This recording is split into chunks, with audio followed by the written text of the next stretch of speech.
Hello and welcome to Dyslexia at Home series. Today's video is the second of 3 from the Dyslexia Scotland's Adult Masterclass. My name is Jean Tennant, I'm one of the Dyslexia Scotland volunteers, and today we'll be looking at working and studying with dyslexia. So the first thing we're going to look at is the challenges and benefits that you may come across in working and studying. Then we'll take a look at some of the common adjustments, things that you can do, and finally we'll look at the ways that you can find extra help and support. As you can see, we're on the first slide, dyslexia and work.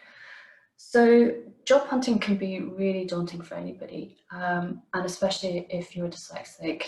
You get all this blurb, you're reading the job description, and that can be a nightmare in itself. And then you've got to fill in the application form. And you're trying to guess what they want, how to fill it in to the best of your ability. And sometimes you will get those awful forms which are online and are timed, and you nearly get to the end and suddenly go, that's it, you had to do it in one sitting and you've lost it, you have to start again. So absolute nightmare and really quite stressful. Then we get to the interview. You know, I'm being positive here that we'll get to the interview, and this is another place where we can actually come across quite negative. We lack the confidence and self-esteem and self-belief that we can do what we, to excel on this. We will concentrate on what we find difficult, but actually interviews should be a place where we can do really, really well. Once we have the confidence and have done the pre-work, this should be a time when we can show off our verbal skills, show off our strengths through examples of work that we have done. So it should be a time when we can do really, really well. It might be a time when you want to disclose that you're dyslexic. If you do, that is entirely up to you, how you do it and when you do it. If you're going to do it, I would say do it in a positive way by sort of saying, one of my dyslexic strengths is that I can do, I'm really good at problem solving, and here's an example of that. So you're selling yourself, your skills. Career development, looking at sort of promotion. So you're in the job, you're doing well, and you think, I need a new challenge. I need to, I'm bored of what I'm doing. Very like recruitment, you've got the same process to go through, but you also tend to have a more lack of confidence and belief, and you're looking at everybody else who's going for the job as well and thinking, oh, that was so much better at this than me. And you don't apply until you feel that you're absolutely perfect at the job that you're going for. Nobody else is doing that, so why should you do that? You want to be going to a job where you're going to be stretching yourself, learning more stuff. So don't hold yourself back because you're not perfect at the job that you're going for. You have skills that you will, and strengths that you'll be able to actually take to this new job, so go for it. You might not get the job, but it might not be anything to do with your dyslexia. So go for it. Organisation skills, time management, planning, prioritization.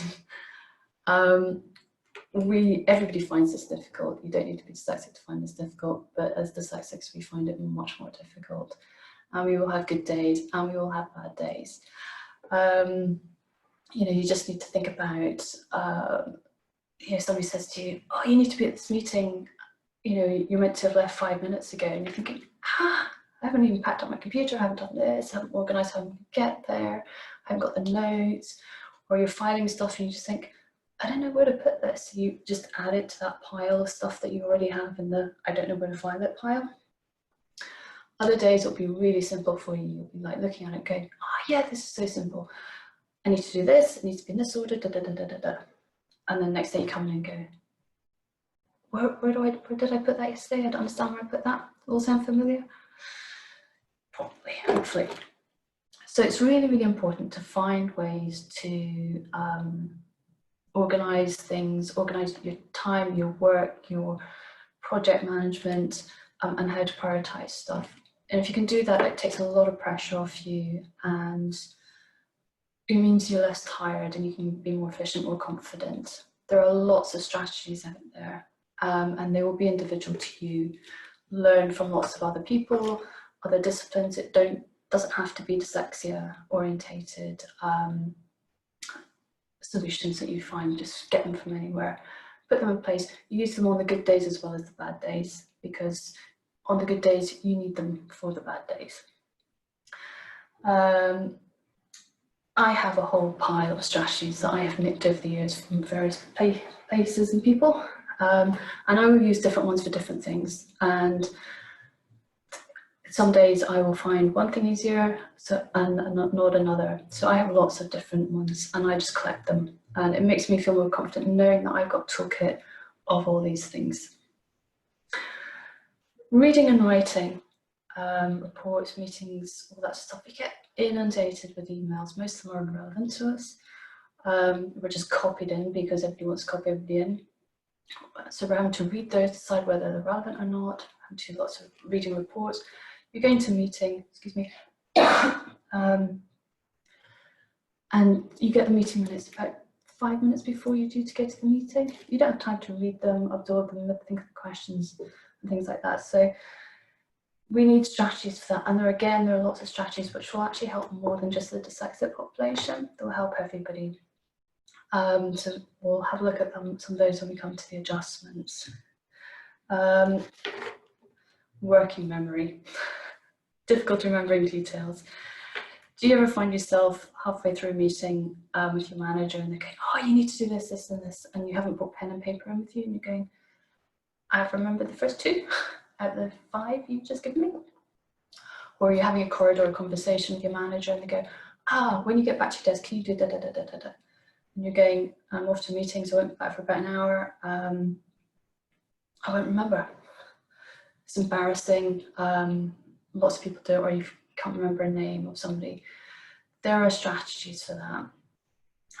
Don't let it embarrass you. And I'm quite upfront by saying to people, I'm not going to remember your name. It's very unlikely I'll remember your name, but I will remember everything about you. You just need to say one thing and I'll remember everything else. Be upfront about it, be totally confident about it, and people will just accept that and they'll probably go, oh, thank goodness for that. So, moving. Learning. You go into a new job, you've got to learn the company, you have to learn how they do things, you're learning lots and lots of new stuff, and it can be really, really difficult. You're feeling nervous as well because you're meeting all these new people, trying to remember their names. If you know how you learn in advance, that can make a real difference to how you cope with being in a new job. And remember, everybody in a new job is feeling nervous and has difficulty learning all this stuff. It's not just you because you're dyslexic. There are lots of strategies and ways through it, and some of these things will really stand you in good stead for when you're further down the line. So don't worry too much about that. There are stuff that will help. The environmental side of things, this is something a lot of people forget, and it's things like the noise levels, lighting levels, distractions from people walking past your desk, especially if you're in the sort of right beside the thoroughfare or beside the printer. You have to work so much harder to block those out. And sometimes, you know, because if you're neurodivergent, you're much more likely to be sensitive to these things. You find it's much more of a problem than most other people. Again, there are things that either you can do or that you can ask to be done for this. So don't overlook that bit. The emotional side of things, I don't know quite what else to call this, so I just called it emotional. This is things like your self-confidence, self-esteem, how you perceive people view you, and how you perceive the attitudes and beliefs of other people. We've already touched on it a wee bit when we were talking about the job process, recruitment side of things. We often find it harder to feel like we fit in properly. Sometimes we feel like we're on a parallel road, and that can sort of affect how we sort of come across, having the confidence to actually put our views across. There's a lot of things there, and we're constantly being told throughout our lives, you can't do this, you can't do that. But remember, you've been recruited to do a job, and the people who've recruited you believe that you can actually do these things. And that might be that some of the unique thinking styles that you've got are actually what they're looking for. So start believing in yourself, don't let them knock you down. Don't let your own perceptions knock you down. And believe what you can do. not what you can't do. And it's important that we actually find ways of maintaining and improving our self-confidence and self-esteem. And there are lots of things out there to help you do that. I always like to end on positives. We do have unique thinking styles which are really useful to business these days, and there's lots of research to show that. We tend to be really good at problem solving. It might be in specific areas, but we tend to be really good at that. People skills, we've got the empathy, and we tend to be really good at communication skills. If you think of some of the really top CEOs who are dyslexic, a lot of them are really, really good at communicating. They don't really read the notes, they're not doing stuff, they're just out there communicating, they're listening, they're hearing. And those, that is what you've been recruited for. So don't underestimate that and the value it can bring to work. So dyslexia and studying, there's a lot of crossovers between this and work. So I'm going to concentrate on the things that really are slightly different. When you're applying for a course, you worry that, have you got the right qualifications? Are you going to manage the workload? Is the learning style going to be like school, which is horrific for most people? You're trying to sort of get your head around the fact that you might be able to do this. Again, like work, you've been accepted onto a course, therefore the belief is that you can actually manage this. And there's lots of help that you can get through things like student support. You may be asked for evidence to prove that you're dyslexic. For universities and colleges, that is essential for them to access funding to support you. And this has lots of benefits for you because it's looked at, an individual basis for you, and they will write a report of what is required for you to do your course. It may mean that you have to go through your dyslexia assessment again. Again, that is really good. If you had your last assessment in primary school, it's not really going to be relevant for you for higher education and moving into the workplace. These assessments, if you go for them privately, will cost anything between £400 and £1,000. I've seen that £1,000 about 5 years ago. So grab this opportunity while you can, get a copy of your report, which you'll get anyway, and do not lose it because you will want that in the workplace. So that evidence is really, really important, and then they're entitled to ask for that evidence, and that will be for your benefit. The other place you're going to be asked for evidence possibly is on work courses, and this is more of a grey area. You'll get some minor courses, for want of a better word, which say, we're not going to give you any adjustments until you show us your entire assessment report, or we need a letter from your GP. Most of that actually can be challenged and is totally inappropriate. If you are going to be going for assessment to become a consultant surgeon, then yes, you might need to produce evidence. But for most of the courses that you go for, work-related courses, you shouldn't need any evidence other than maybe, at most, your manager writing a quick note to say, this person is dyslexic, we consider them to be dyslexic in the workplace, we give them the reasonable adjustments, please liaise directly with them as to what they might need. And that should be all you need. You do not need to produce your whole report. And I have successfully challenged this with a number of training organisations, and I've never been asked for it myself. So I don't see what, in a lot of courses you will not need it. But you may be asked for it, so just be aware of that. And I know Dyslexia Scotland are doing a lot of work in the background on this. So those are the evidence is one thing. Work courses, working and studying is tiring, and you may need more time to do it.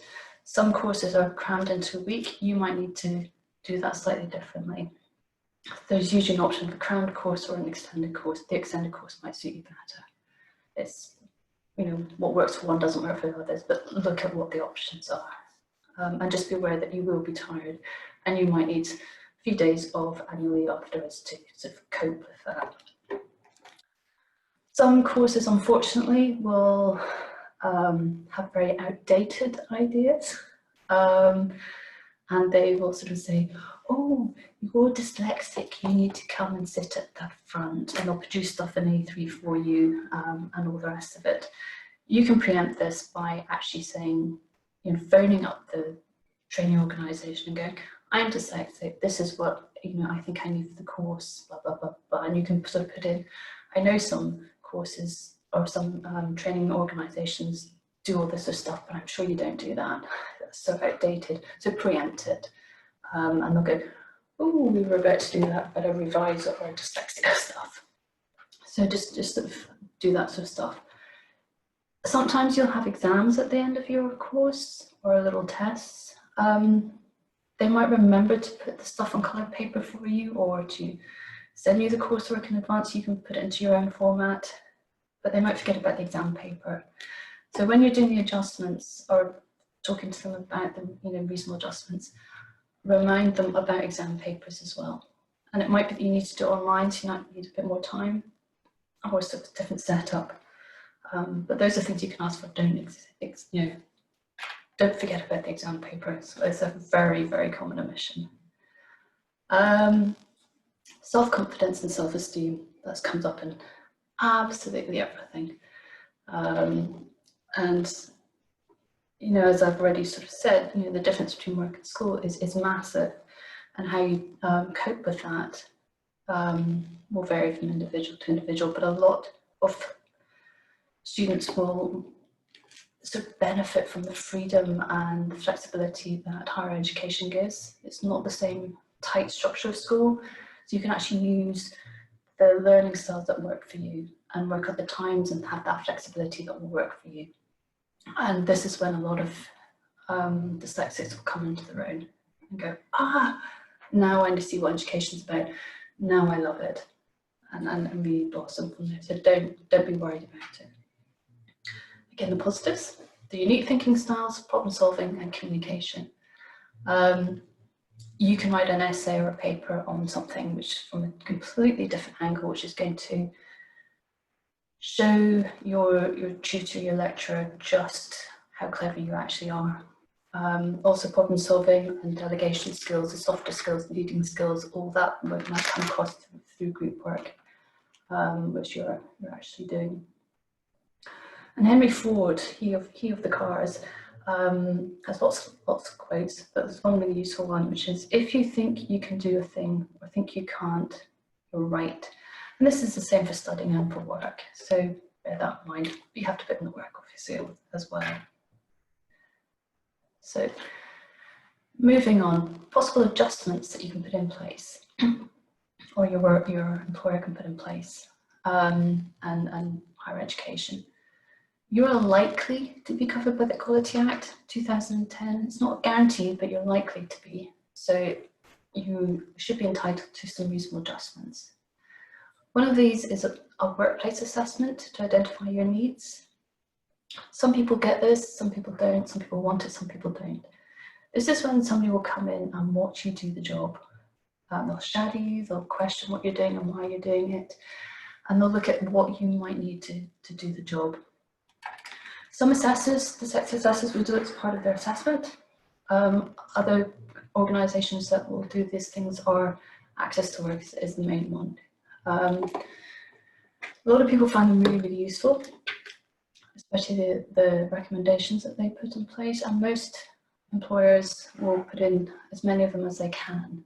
Not all of them will be doable, but they'll try and do as many as they can. One of the main adjustments that they suggest is training, or awareness training for the manager and for the rest of the team on dyslexia. Some people are comfortable with this, you know, some aren't. So, you know, you work with the assessor and the team. Some places it's really not practical to do this. If you work on a rig in the middle of the North Sea, it is not going to be feasible for somebody to come out and do a workplace assessment on you.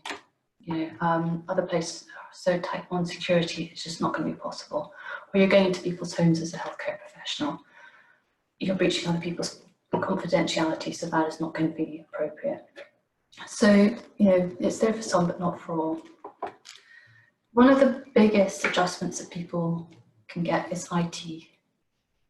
And there are so many different things on the market, or that's freely available.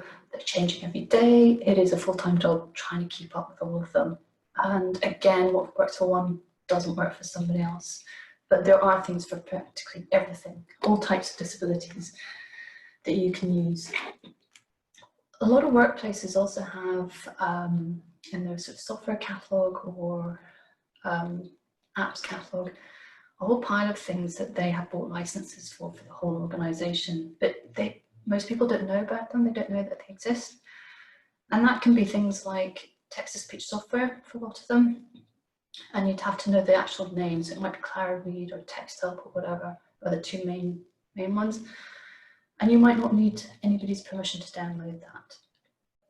There's also things like recording devices and recording pens, which are really useful for meetings, for taking meeting minutes, and the record thing, some of them will take photos of it depending which ones you've got, and then you can download it to your computer. So it might be taking minutes. All you're doing is writing some keywords down on set paper, and then you can go back to exactly that by pressing on the word.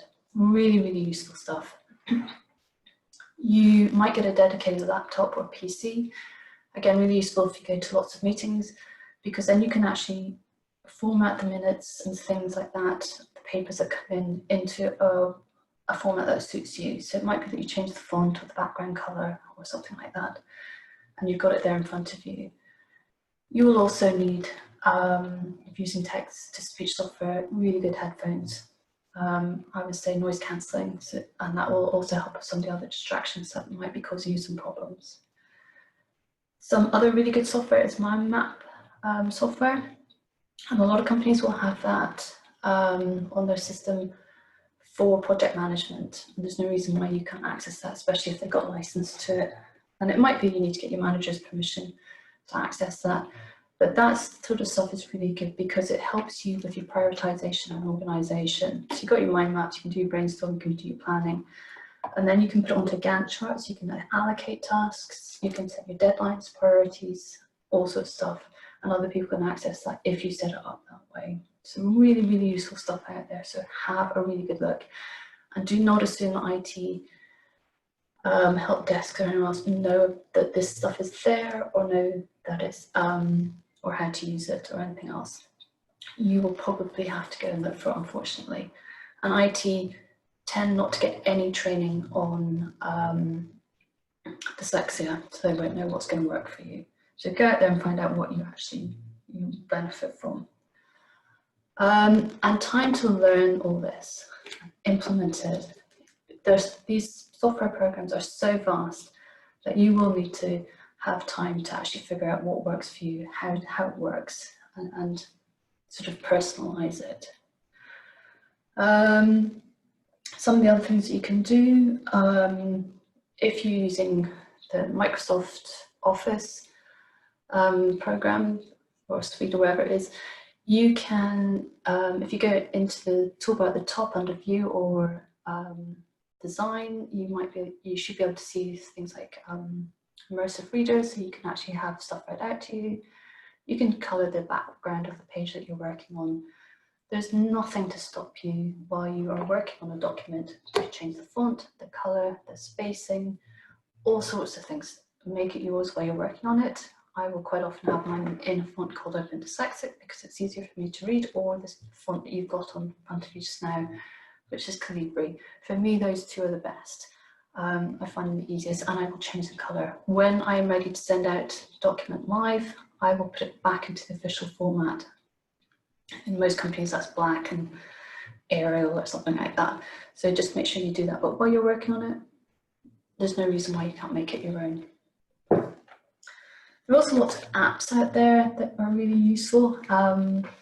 So if you are having those corridor conversations, then if you have your mobile phone, there's some that you can just open up. You can press the button for image, voice message, or text. Just press in, and in my case, mine's defaulted to my email, but you can actually have it defaulted to wherever you want. So you don't need to worry about carrying a notebook and pen around. Most of us have a phone when we go out and about, and it's all there, so you've got it. And that saves a lot of embarrassment as well. So there's lots and lots of stuff out there. Call Scotland have a lot of stuff, information for you, with lots of apps, so see what will work for you. What works for me is not going to work for others. One last thing on the IT side of things, to remember is that there's a lot of bespoke products out there that companies have got designed, and especially with lots of drop boxes, and they forget to have them checked against assistive software. So you might need to remind IT to do that and get that sort of stuff checked and see that the software actually will work. And if not, what can anything be done as a workaround that you can use instead? And also there are some programs out there, it might be that what they're using is not great, but things like Teams or Google Docs, I believe that through Google Docs, you can have somebody dictating, you can have somebody typing, and it can have all different colors and it all works. You can actually, it's really, really disability friendly and dyslexia friendly, and that you can just use it the way that works for you. And it's all saved and teamwork. So I haven't tried it, but you might want to try it and have a hope it will work for you. The environment, which I mentioned briefly earlier, so it might be you can ask for the lighting levels above your desk. If you're sitting at a desk are altered, lowered. I've had that done. I've had it done for lots of different people. If you find you're getting really distracted where your desk is, it might be you can move to a different location within, from the corridor to the wall or to a different part of the room, especially in these huge open plan offices that we all now have. It might be if you've got a big project to work on that you can book a quiet room and be dedicated and do your work there, or that you work from home on a regular basis. There is flexible working nowadays, and that might be something that you put into a flexible working request. But put in that the more detail you put into these flexible working requests, the better, because people don't understand unless you tell them why you need it. And time. That's probably one of the biggest adjustments and most useful. You need time to learn. You need time to put things in place, to tweak things. If you're changing how you organize stuff, you will need time to actually figure out what works for you, what doesn't, and get that set. And a bit more time to just organize yourself generally. I used to put in my diary in the first thing in the morning and last thing at night, time set aside just for planning and organisation. I'd know what I was doing the following day, I could get everything ready, and if I'm going to meetings and things like that, I would put in prep time and travel time, work out how long it takes me to get somewhere, how long does it take me to pack up my bag, go to the loo, lock everything up before I leave, and that's stuff that a lot of people sort of forget. But you can add that sort of time in, and if you can sort of say to your manager, this will really help me, they'll appreciate that, and they'll probably actually go, that's a really good idea, I'm going to do that. So those are some of the things that your manager can do with them. So what can you do? I always say that one of the most important things you can do is actually learn about your dyslexia. The more you know about how your dyslexia affects you, the more in control you are, the more you can learn about those, what your challenges are, what your strengths are, and get in the strategies and controls and things that you need to help you with that. And doing that will give you a lot more confidence and will raise your self-esteem and self-belief, because you will see the benefits of that. Be proactive. Don't be frightened about saying that you're dyslexic. Don't be frightened about asking for meeting minutes to be sent in advance. Believe me, every single person at that meeting will be really appreciative if they're getting the minutes, a week in advance instead of, an hour in advance of the meeting. So you've all got time to read them, process them, and think of questions. That is a benefit for everybody, so be proactive. Again, things like interviews, take stuff in with you. I always take a notebook and pen in with me to scribble on. I just do it, I don't ask, I just do it. And if you need anything else, so sometimes people ask for questions in advance of an interview. It needs to be about 24 hours in advance for you to really process it. And what will probably happen is all those questions will get to everybody, so it's fair playing field. But that will help you sell yourself better in the interview because you've got time to plan it, time to think about it.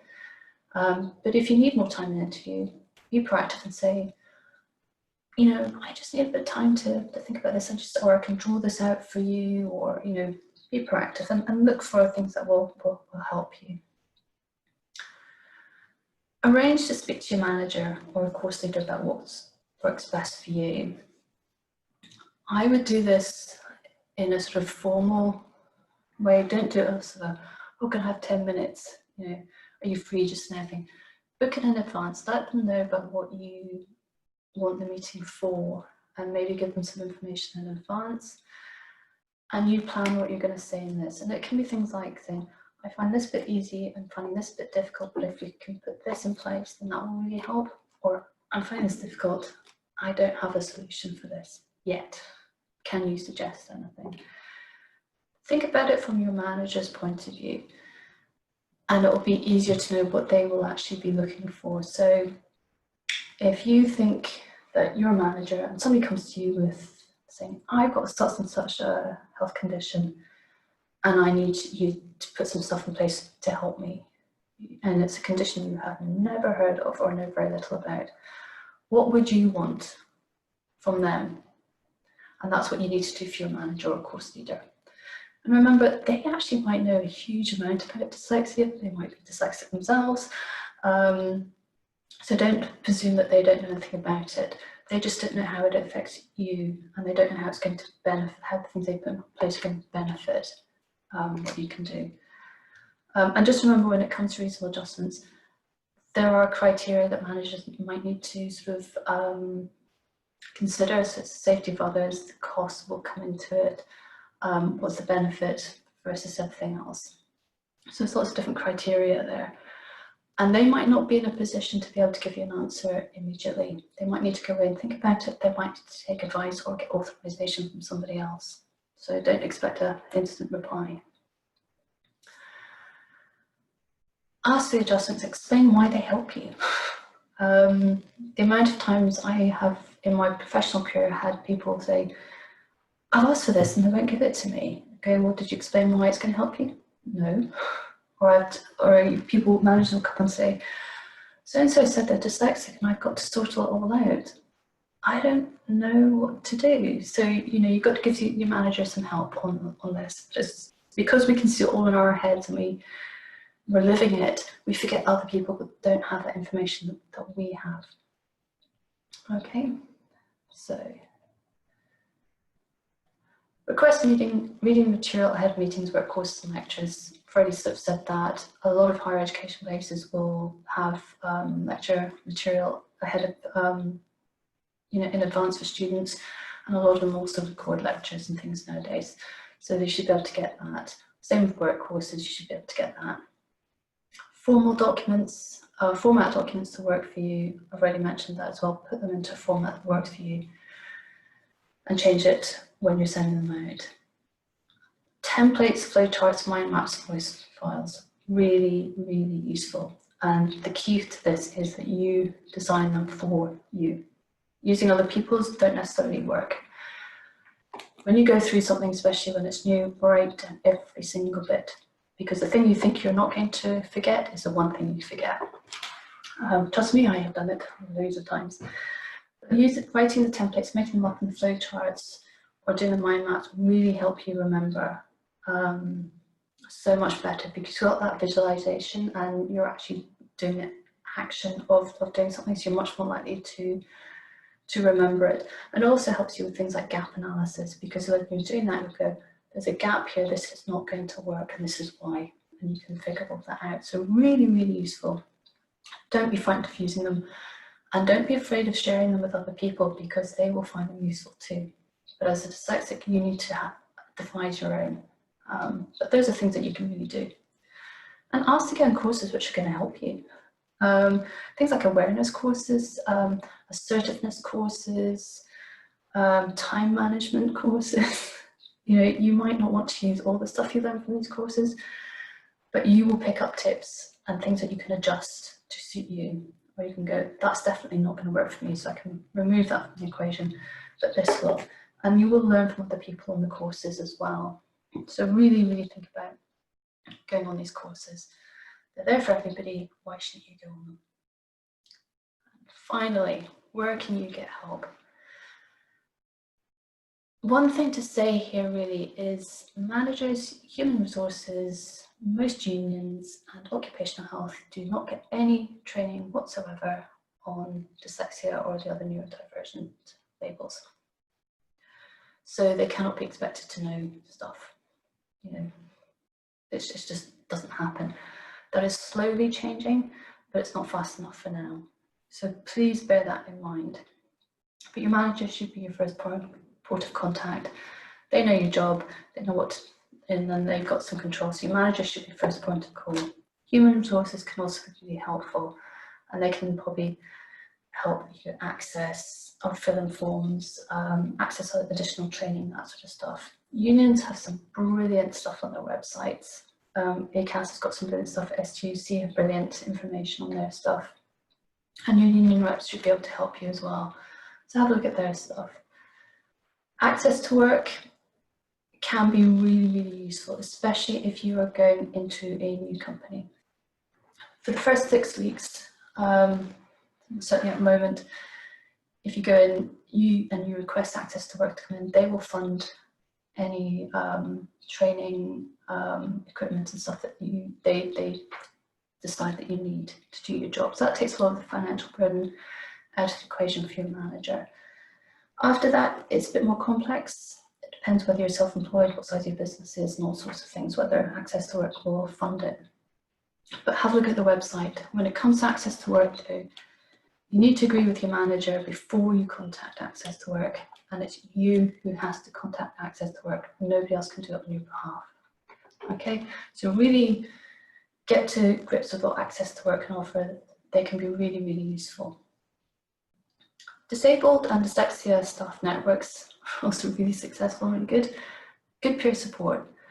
There's nothing quite like talking to other people and go, I know that, you don't need to explain that, got that. And they go, did you know about such and such? Did you know about this? Or this is a person to contact, they're a really good mentor. And this is again where human resources come in, mentors.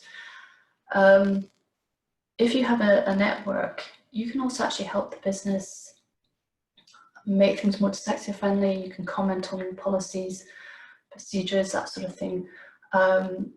There's this disability confidence scheme which is run by the government, and you can actually help your employer gain, you know, some of the stages on that by existing and by advising them and by raising the profile of dyslexia and other disabilities. I don't always count dyslexia as a disability, but it will quite often come under this. So there's a lot of benefits from having that. There's nothing to stop you setting one up if the business doesn't have one. And there's lots of information out there about how to do that. If you're Student Disability Service, mentioned them in passing, they've got lots of information for students as well as doing the assessments and recommendations. They've got sort of training, advice and lots of things. Counselling can be really useful. If you're just getting to grips with being dyslexic or have all this baggage that comes with it, having a good counsellor, and a lot of businesses will actually pay for counselling up to 6 sessions. That can be really, really helpful for a lot of people. So use it.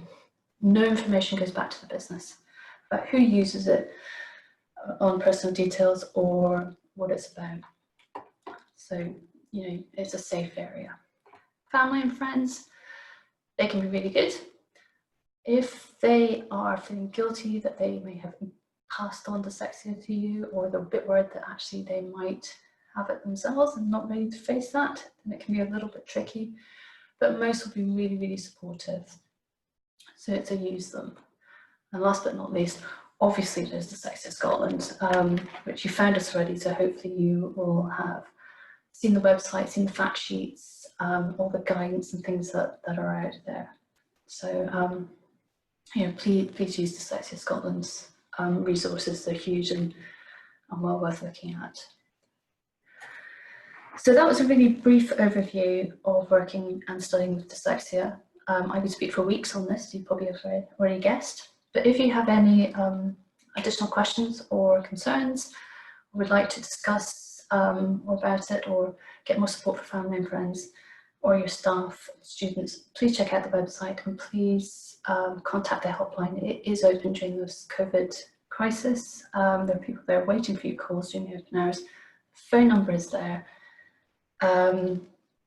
And please don't hesitate. Hopefully you can come and join us at some of the meetings that we run for adults, and if you've got families, then for families. So my final thing is thank you very much.